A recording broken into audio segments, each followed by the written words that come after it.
So it's been a very interesting time in South Africa. There's a lot going on, not a dull moment. It's pretty much who we are, though, as South Africans. And we at Build One South Africa have also been busy. We've been busy, particularly in Parliament. We've been busy with various constituencies.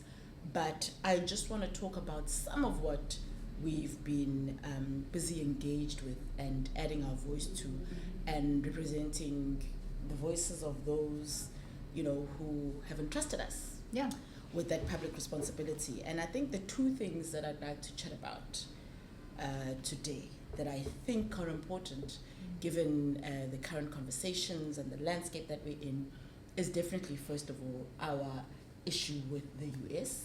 We can at least, you can decide, we can drill into one aspect of it, and you can decide which aspect. Which bit? Which bit. Which is the worst? What do you want to drill into?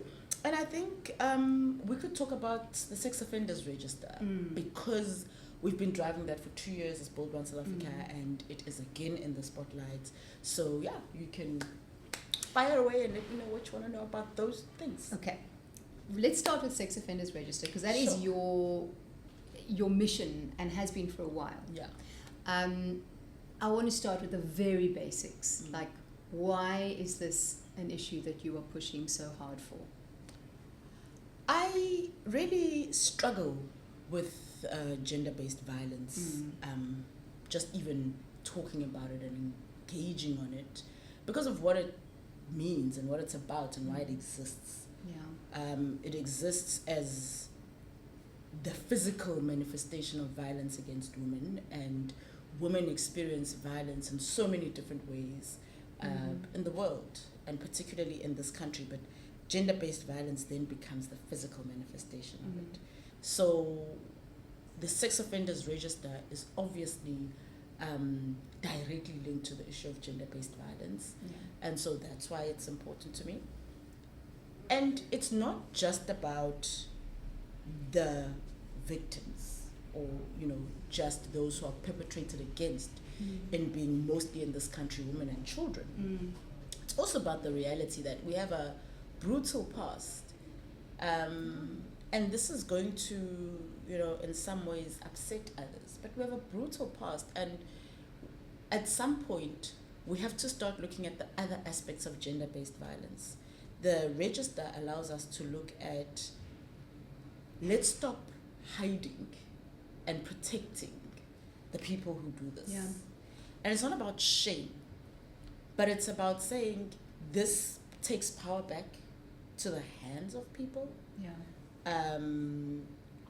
But it also says that this means we need to start having conversations more openly about why it even happens. And that's why I talk about our brutal history and the state of men in this country. That's a whole nother conversation that we should perhaps have one of the days, because I think it's an important conversation to have. Yeah, I think that's actually, that would be a great conversation for you and Musi to have. And so you have both arguments coming forward.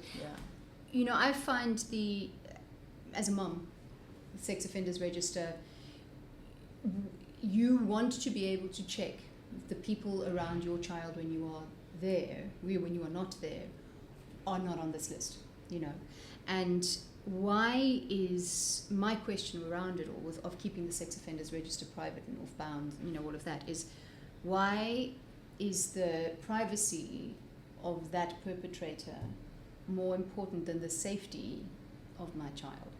That's exactly the question. That's exactly the question. And for me, one of the things I said in an interview this week was that government's going to have to choose a side, really. It's one of those things. Are you on the side of protecting a perpetrator, or are you on the side of protecting women and children in this country? And that's what it ultimately comes down to. So the noise that's happened most recently is because the Minister of Justice then committed to publishing the register by the 28th of February. I had then written in through Parliament asking her various questions. And the reason I'd asked those questions was because I wanted to have a sense of whether there is a process or processes that are now in place towards making sure that when it is made public on the 28th of February, it passes the test of legality and constitutionality. Yeah. And, you know, those are the questions I'd pose. But also the status or the state of that list to begin with. Yeah. And lastly, the accessibility. You can say you're going to publish a list, but where? Yeah. And how will people access it? I only got the responses to those questions on the Thursday, before it was supposed to be published, so on the 27th, and it was supposed to be made public on the 28th. And I mean, there were questions that were very diplomatic, you know, and not very direct, and didn't really give me a sense of what's happening, but only for then on the 28th, the minister to then say that she won't be publishing because she's seeking legal advice. I think that the whole thing was a PR gimmick. Yeah. I think it was a PR gimmick. I think that the minister was placating the growing noise and the growing pressure to make the register public, because she would have known the Department of Justice, of all departments, would have known that there were legal tests to pass and that it needed to be protected. The publishing needed to be protected in that way. And so we're here. It's not public, but as Build One South Africa, we have now applied. I made a PAIA application for the register for us to actually see the register, because now with these gimmicks and the further delay, you then question, what is the status of this register? What is the status of this register? Yeah. Is it up to date? Or are there people who have been protected on this register? So the PAPI Act allows for information to be made public if it's in the public interest.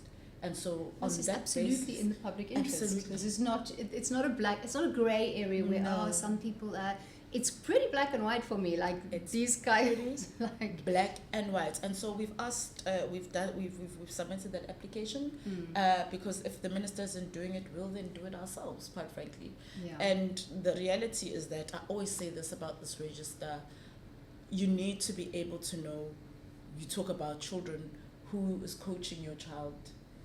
You need to be able to know at a community organization or in a church who this leader is that your child is exposed to. In your own home, you need to be able to know who is it that I'm allowing into my home. In your workplace, who are the people that are around you in your workplace. You need to be able to know, and there was a recent case where a doctor in the Eastern Cape was found to have been twice convicted, a GP operating close to a school. And he had then now perpetrated once again.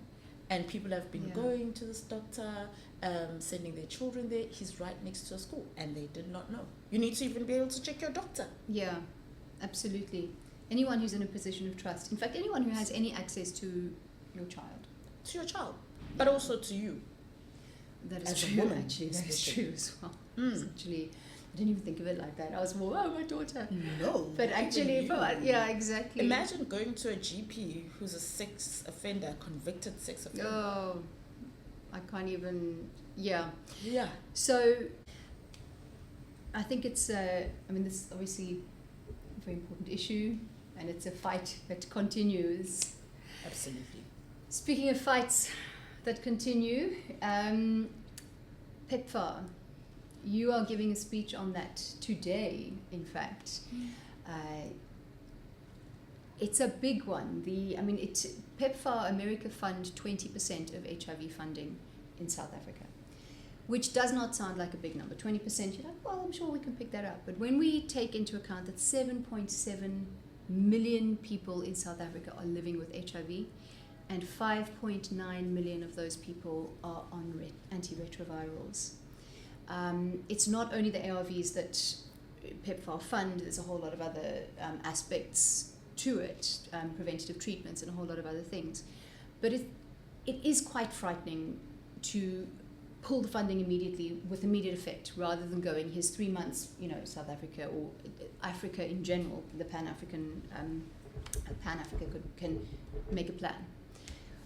What, can we have a sneak preview of your speech, my speech in the debate today.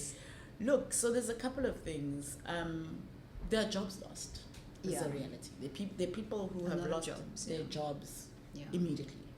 And so what you're saying is important in terms of just the way that it's been done. And it affects the lives not only of the beneficiaries, but also of the many people who are working and who are in that line of work. And so that's important to, acknowledge that there are jobs lost, and that there are people who are specialists in this area and have built that speciality for years, and that are now lost to the system currently as it stands now. So that's important to note. But I think it's also important to note that, and this for me is what's key, our dependence levels for something as critical as this are concerning.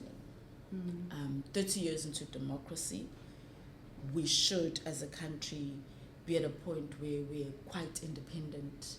And the reality is that if you truly want to be sovereign, you do need to be independent. Freedom comes at a price. And so if you want to be sovereign, which is what our government is saying, that they want to be sovereign, then you need to be independent. You need to make sure that you have the fiscal responsibility to ensure that you are able to fund your own projects. And we know that a lot of fiscal losses in this country are to corruption and inefficiency and mismanagement and poor governance.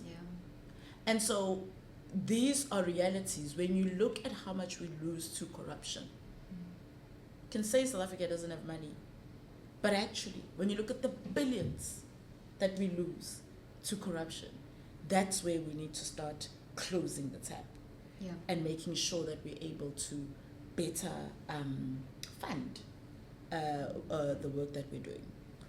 But while I'm also on the issue of sovereignty, one of the big aspects of PEPFAR funding, and I know this because I grew up in a space of PEPFAR funding and USAID and all of that. I grew up in that space. My mom worked for those organizations.